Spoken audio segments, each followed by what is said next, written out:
మహాశివరాత్రి జాతర సందర్భంగా శ్రీ భీమేశ్వర స్వామి దేవస్థానంకు విచ్చేసే భక్తుల కోసం సమగ్ర సదుపాయాలు అందుబాటులోకి వచ్చాయి.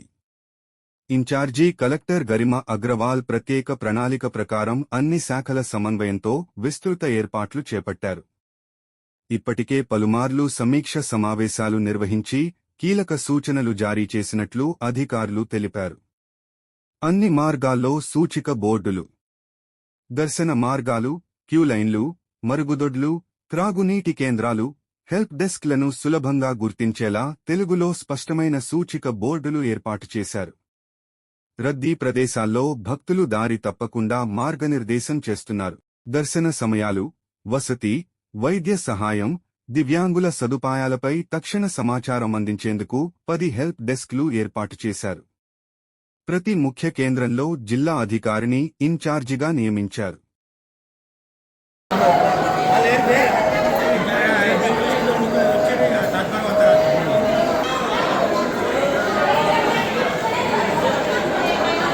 రాజరాజేశ్వర స్వామివారి దేవస్థానం వేములవాడ దక్షిణ కాశీగా ప్రసిద్ధి చెందినటువంటి దేవాలయం ఇప్పుడు ప్రస్తుతం విస్తరణలో భాగంగా మనం భీమేశ్వర ఆలయంలో శివరాత్రి ఉత్సవాలను జరుపుకుంటున్నాము.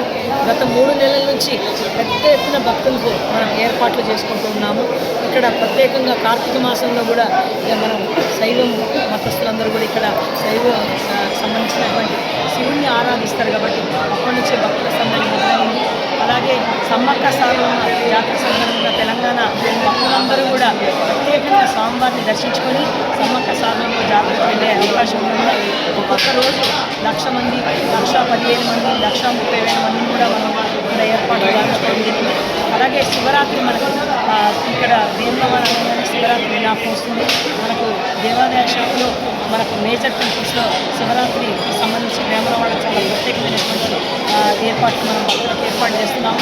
దీనికి సంబంధించి క్యూ లైన్స్ కానీ లేదా వచ్చేటువంటి భక్తులకు మంచినీటి సౌకర్యం కానీ అలాగే పండాల్సి నీడ కల్పించడం కానీ అలాగే వారికి వచ్చేటువంటి 3 లక్షల స్క్వేర్ ఫీట్లో నివాసం ఉండడానికి వారికి కూడా కల్పించడం జరిగింది.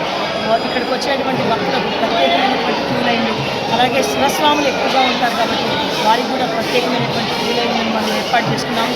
అల్పాహారాన్ని కూడా నిన్న ఈరోజు నిరంతరంగా అందిస్తున్నాం. పార్కింగ్ ప్లేస్లో మీరు ఇప్పుడు కూడా చూడొచ్చు. అలాగే ఇక్కడికి వచ్చేటువంటి ఆల్ డిపార్ట్మెంట్స్ మన అందరికీ ఏర్పాట్లు కావాల్సింది. కలెక్టర్ గారి ఆధ్వర్యంలో కోఆర్డినేషన్ మీటింగ్లో చాలా departments, police, R&B, medical and health, municipal, అన్ని డిపార్ట్మెంట్స్, రెవెన్యూ, అన్ని డిపార్ట్మెంట్స్ అన్నీ కూడా ఇక్కడే ఉన్నారు.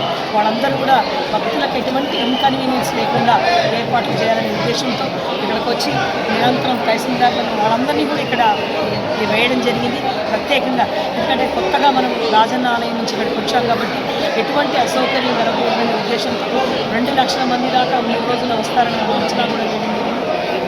దానికి సంబంధించి మనం ఒక 2 లక్షల పైగా ప్రసాదాన్ని ఎప్పటికప్పుడు తయారు చేసి అందిస్తున్నాం. 10 ప్రసాదం కౌంటర్స్ని కూడా ఎగ్జిట్ నుంచి వెళ్ళంగానే ఇమ్మీడియట్గా అందుకునే విధంగా ఏర్పాటు చేయడం జరిగింది.